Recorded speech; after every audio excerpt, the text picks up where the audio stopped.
ఈరోజు వాక్యము ప్రకటన గ్రంథము 3వ అధ్యాయము 2వ వచనం.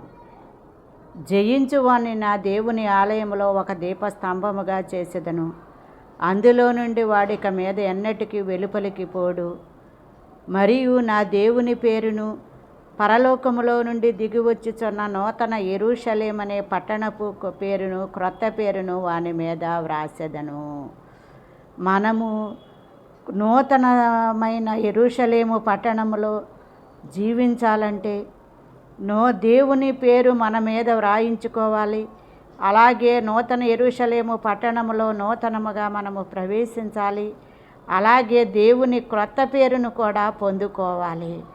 అప్పుడు మనము ఆనందించి సంతోషించాలి తప్ప నూతన సంవత్సరము వచ్చిందని సంతోషముతో సెలబ్రేషన్లు చేసుకున్నంత మాత్రాన ఏమీ ప్రయోజనం లేదు. కానీ మరి దేవుని చేత మనము క్రొత్త పేరులు రాయించుకున్నప్పుడే మనకు మరి పరలోకములోను సంతోషము, మరి మన జీవితాలకు సార్థకతము ఉంటుంది.